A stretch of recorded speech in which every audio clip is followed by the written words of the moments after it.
Modi ji LPG, Modi ji LPG, Modi ji LPG, Modi ji LPG. દેશમાં સડકથી લઈ અને સંસદ સુધી એક જ મુદ્દો છે જેના ઉપર વિરોધ થઈ રહ્યો છે, જેની ચર્ચાઓ થઈ રહી છે, અને એ છે ગેસનો મુદ્દો।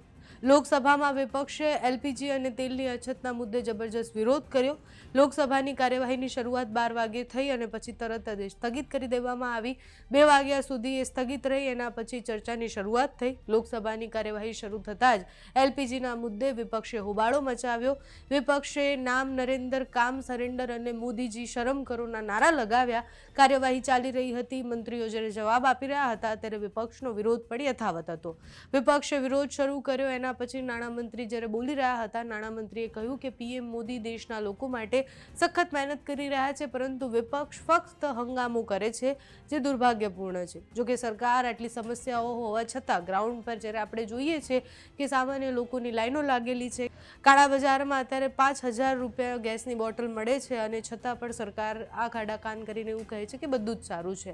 ગૃહમાં પણ કંઈક એવું જ થયું। કેન્દ્રીય નાણામંત્રી નિર્મલા સીતારમણે કહ્યું કે જ્યારે હું સમજાવું છું કે સરકાર સપ્લાય ચેન, વિપક્ષ અને એલપીજી સંબંધિત સમસ્યાઓ સહિત કોઈ પણ અણધારી ઘટનાઓ સામે કામ કરવા માટે તૈયાર છીએ, ત્યારે પણ તેઓ સાંભળતા નથી અને વિપક્ષ માત્ર પોતાના એજન્ડા સાથે આવી અને વિરોધ કરી રહ્યા છે। એટલે સંસદમાં હોય કે વિધાનસભામાં હોય, બધી જ જગ્યાએ સરકારનો એક ફિક્સ જવાબ છે કે બધું જ સારું છે ને અમે તૈયાર છીએ, કોઈ પણ ઘટના બને છે તો બધું જ સારું છે, તો પછી આટલી લાઈનો કેમ લાગી છે? બધું જ સારું છે તો લોકોના ઘર સુધી અને વેપારીઓને કેમ ગેસની બોટલ નથી મળી રહી? કાળા બજાર આખું જે ચાલી રહ્યું છે એમાં 5-5 હજાર રૂપિયા કેમ સિલિન્ડર વેચાઈ રહ્યા છે? એની સામે સરકાર રોક ક્યારે લાવશે?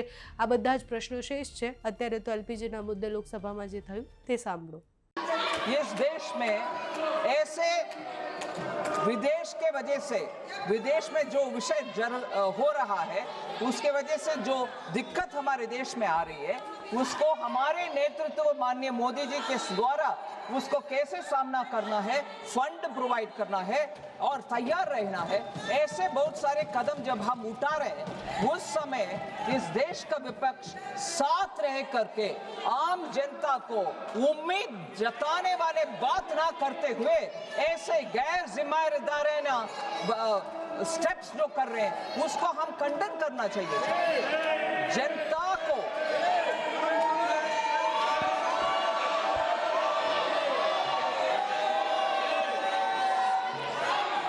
इस देश में आप कृपया अपनी जगह चले जाइए। आप जिस मुद्दा की बात कर रहे हैं एलपीजी में, वित्त मंत्री जी एलपीजी के बारे में बात कर रहे हैं, आप सुनना नहीं चाहते, उसी बात के बारे में बात आप सिर्फ डिस्टर्ब करने के लिए आए हैं, सुनने के लिए नहीं आए। वित्त मंत्री जी खड़े होकर बोल रहे हैं, उसी बात पे चर्चा चल रही है, आप सुनना।